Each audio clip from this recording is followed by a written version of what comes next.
Bom, quem também teve algumas intervenções lá em São Pedro, quando era mais jovem, mas ele não cantava, não. Ele tocava na fanfarra do colégio, lá em São Pedro, que eu sei que é o Antônio Cláudio Bonturim, que já está conosco. Eu não sei que instrumento que ele tocava, mas vamos lá, vamos conhecer. Bonturim, um grande abraço, Pelo, seja muito bem-vindo. pelo grande abraço, Beto, grande abraço a todos. Pelo meu tamanho, deveria ser Zabumba, né? Zabumba. Zabumba, Ai, né? ai. Mas era triângulo mesmo. Mas como era bom esse tempo de fanfarra, né, Cláudio? Todo mundo se envolvia, né? Assim, era um envolvimento total, né? Era um negócio realmente interessante, né?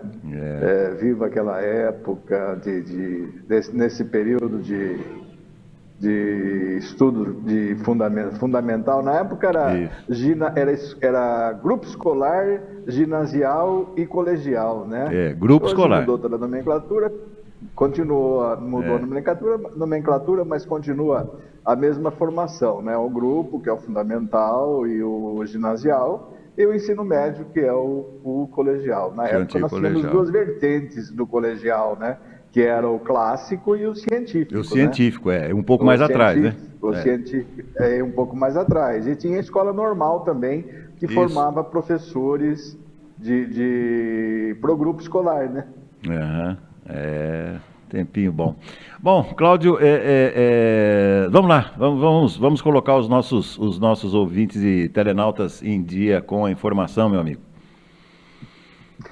Pois é, Beto, eu escolhi um tema que está muito sendo discutido agora, que é a questão daquela atriz, a Clara Castanho, né, que foi estuprada, não teve alterações corporais pela gravidez e quando percebeu estava dando à luz a uma criança e ela, antes de dar à luz, ela fez a doação legal dessa criança para uma família e nem mesmo conheceu a criança. Bom, tem um jornalista de celebridade muito conhecido chamado Léo Dias que passou essa informação por uma apresentadora de televisão, Antônia Fontenelle, que fez um grande auê com essa história, né?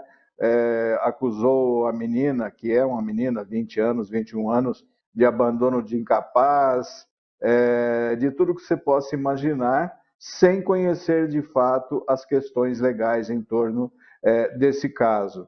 E as questões legais são bem claras, e se o jornalista tivesse pesquisado, ele ia saber que não é abandono de incapaz, é uma doação legal, ela pode ser feita.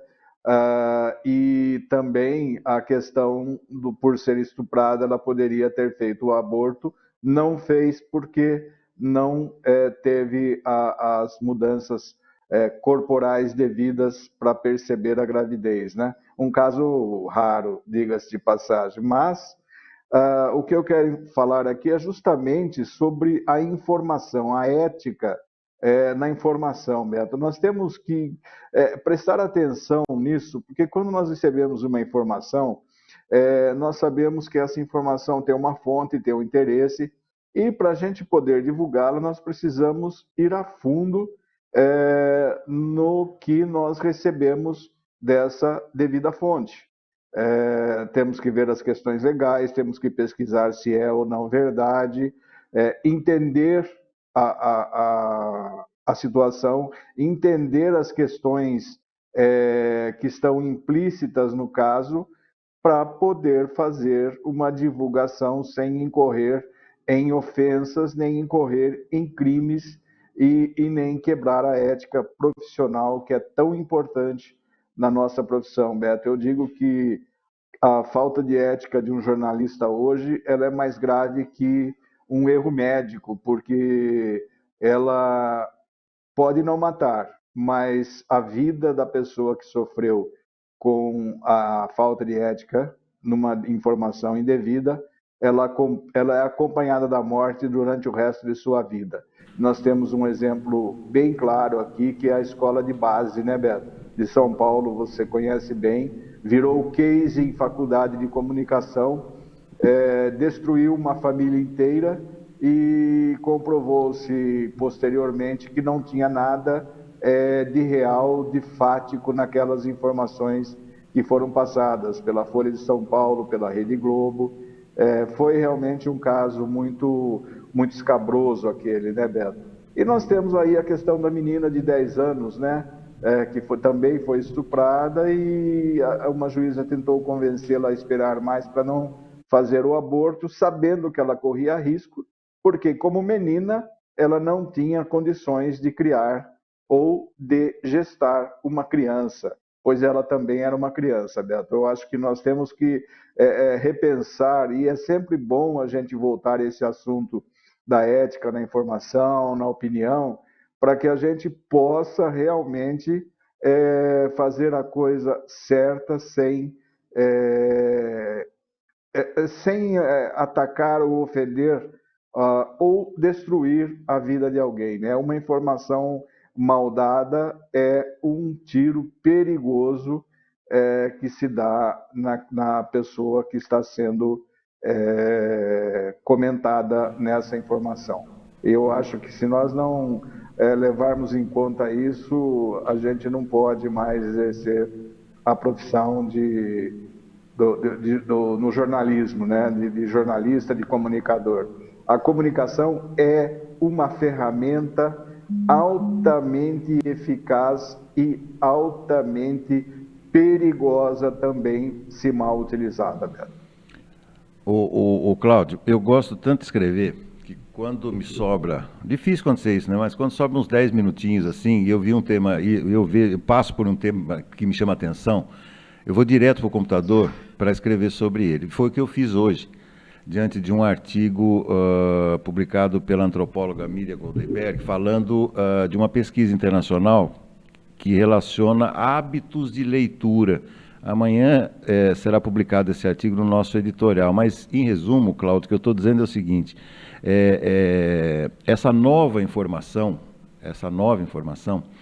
ela deve ser pautada pelo crivo, como você bem falou, aprofundada, analisada. E ontem eu fiz uma entrevista sensacional com a Ieda Osvaldo, e no momento da entrevista ela me disse uma coisa que realmente eu sinto muito isso, né?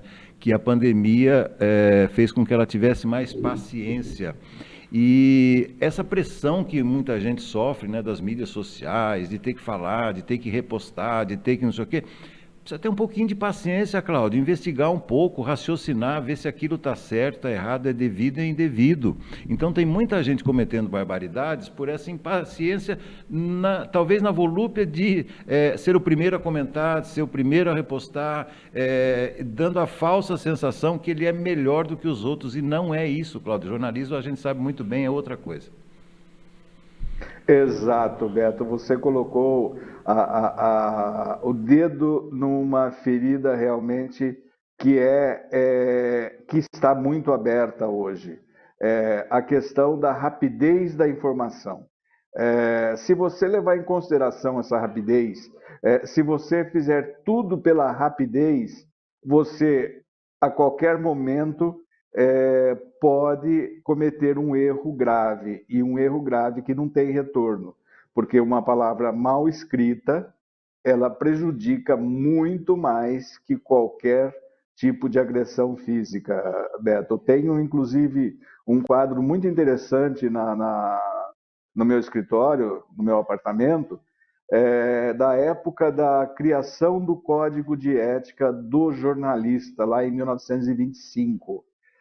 Eu não me lembro agora o nome, eu preciso pegar novamente esse quadro, né? É um quadro da Associação Pan-Americana de Imprensa, né? Que traz essa informação, né? Uma palavra é muito mais perigosa do que qualquer outra arma.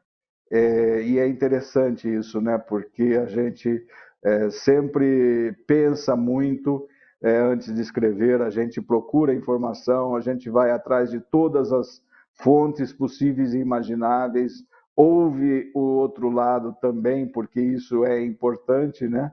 Faz parte dessa ética, e não podemos realmente mais tolerar isso. A rapidez da informação está causando, está criando verdadeiros monstros nas mídias digitais, Beto. Isso é muito perigoso e nós temos que tentar fazer com que as pessoas entendam essa situação. Nem sempre dar a notícia em primeira mão significa competência. É preciso dar a notícia em primeira mão, mas ter a certeza que você está noticiando de forma correta.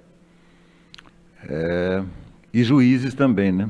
Monstros e juízes também, isso aqui é o pior, né? Juízes de atitudes... Exatamente, olha, pegamos num assunto hoje interessante. Eu acho que nós precisamos discutir mais isso, conversar mais sobre isso, porque tem muita gente que precisa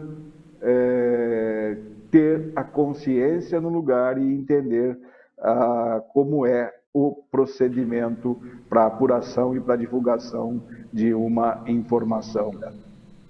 Verdade. Quem sabe um tema logo mais, né, para o nosso debate farol aí. Quem sabe estão surgindo algumas ideias aí para a gente debater, né, Cláudio? Pois sim, com certeza. Sem dúvida, sem dúvida. Cláudio, então até mais tarde, 7h30 teremos o nosso debate farol com a presença do Felipe Voit e por enquanto eu me despeço agradecendo mais uma vez pela sua participação. Até mais tarde. Até mais tarde, grande abraço, Beto, e um ótimo dia a todos. Valeu, muito obrigado. Jornalista Antônio Cláudio Bontorim, falando diretamente da redação da Tribuna de Limeira.